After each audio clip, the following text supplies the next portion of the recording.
race. Yes, there are politicians who do what they do, but I come into this race as someone who's been involved in the city from a love of it and from a volunteer standpoint. Doing the job, that's a good thing. But coming to the city...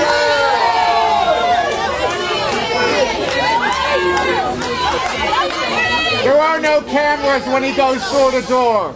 Yes, there are. We've seen them. There are no cameras. I am door to door with them. Hey, excuse me, can we have some respect out here?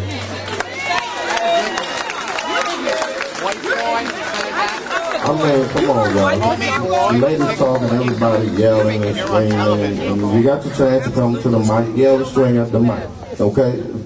Just let her talk. Thank you. Charlie people. You're home. We love you too, Marie. All right, can I get 4 steps back? 4 steps. Come on, can everybody step back, please? Because, you know, we're getting this debate is over with at 10 o'clock. And it's 10 after 10. We have a line of questions. The bottom line is, again, we want our people in our elected offices to do their jobs. And I promise you that as mayor, I will do my job, and I'll do it the same way I've been doing every job I've had since I was 14 years old. And that is, I will be engaged on the front line doing it. We have to, though, not get confused by the fact that if politicians do their job, that we should expect that. But the things that I did in this community was for the love of the community, and I'll bring that love and that commitment to the mayor's office. Right.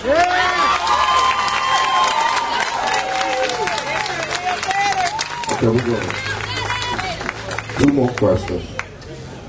Then we're going to wrap it up with a closing remarks for both candidates. Come on, man, let the youth speak. Get a youth. Get a youth. That can't keep on happening. That's why what's happening now is happening. Y'all don't hear from the youth. Y'all got to cut that out. Y'all got to cut that out. Y'all got to cut that out. Y'all got to cut that out. We got to get it from the youth.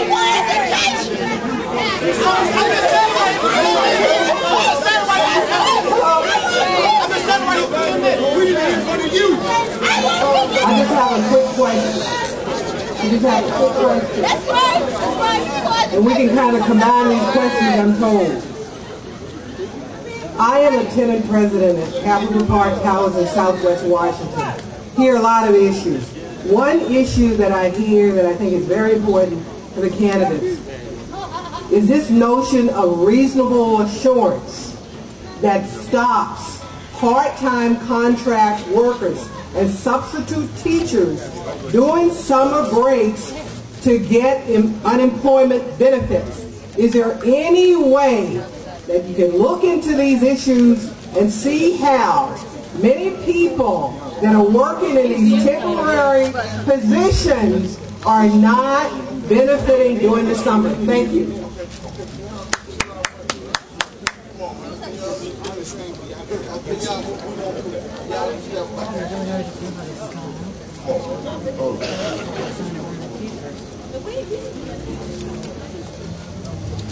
The question about benefits for temporary workers really relates to the earlier question as well about how we treat our district government employees in general. In the Johnson administration, we'll work hard to make sure that employees have their benefits and that we eliminate to the greatest extent possible temporary contractors, but rather have people in jobs who are full-time employees or part-time employees so that they are able to get the benefits that they need. I have been a working mother all my life. I have worked all my life. And I believe that working people deserve the respect and the benefits that are due to them so that they can build on their lives. The point of the matter is we have too many situations in the district government where we have contractors, where we're using people in roles but not giving them an opportunity to move up that ladder, the career ladder, or move up into being able to provide better for their families. That needs to stop, but it all boils down to the view that I will have for the workers in the district, and that is to make sure that we're giving them what they need, the tools and the training, and treating them fairly. I give you that commitment.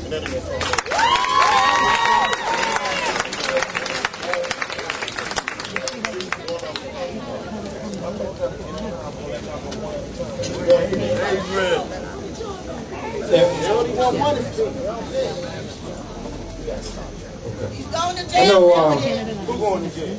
know everybody is passionate about the election, but I think just for the remaining part of the forum,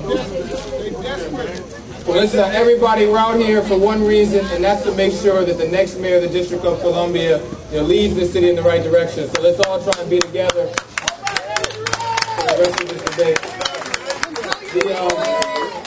There's obviously this very specific concern about making sure that we are addressing all of our contractors. We've done so much contracting out in the District of Columbia, and a lot of it has provided greater efficiencies, but we have to make sure that we are overseeing the contractors and making sure that they have fair employment practices, just like as if they were government employees. And so on one end, we want to make sure that we're not being overbilled and overcharged. On the other end, we want to make sure that the people who work for our contractors are getting or getting the same type of fairness and equity that they would if they were government employees. That's why I'm proud of being on the city council, where we passed legislation saying we will have a living wage for anybody who has a contract dealing with the District of Columbia government. We've got to make sure that people have enough money to pay for and live in housing in the city.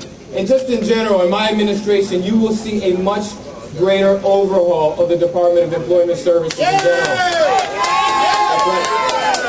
The Department of Employment Services is very simply is not getting the job done, especially when it comes to do with our really hard to employ residents and young people in the District of Columbia, young people who are given the opportunity to put on a better career track, and we can start to end some of the social cycles that we've had in our community. Thank you very much.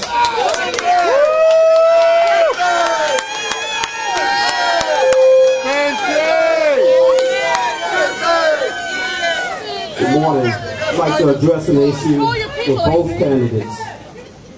I'm a battalion chief with the D.C. Fire Department. In 2001, I was instrumental in bringing back our Fire Cadet program, a program that provided job opportunities for citizens and youth of Woodland, citizens and youth that would not have the opportunity to compete in a competitive examination process due to the fact that 3/4 of the people that took the exam were out of district, were not non-DC residents, and they had fire experience. They had prior experience. We do not have a program that provides a tool for these youth of the city to gain the experience they need to compete for this competitive program, to be employees of the D.C. Fire Department. The only avenue they have is our Fire Cadet program. Numerous current council members have spoke out against the program, taking measures to try and abolish the cadet program.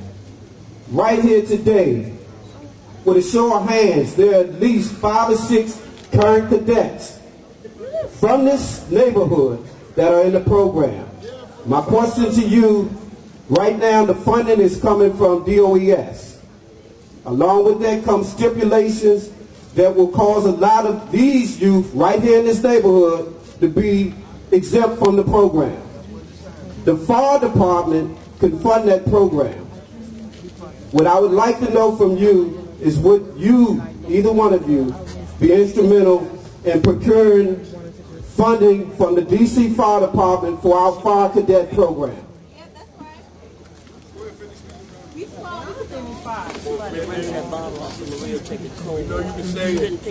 Thank you for your question.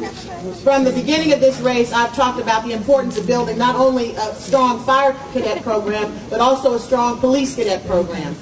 Our fire department and our police department will be stronger and will serve us better if we have more people from the District of Columbia working in both of those departments. So you have my commitment. You've had it all along, because that's part of my vision, that the city becomes a working city, that more people who live in our city are working in our city, whether in the government,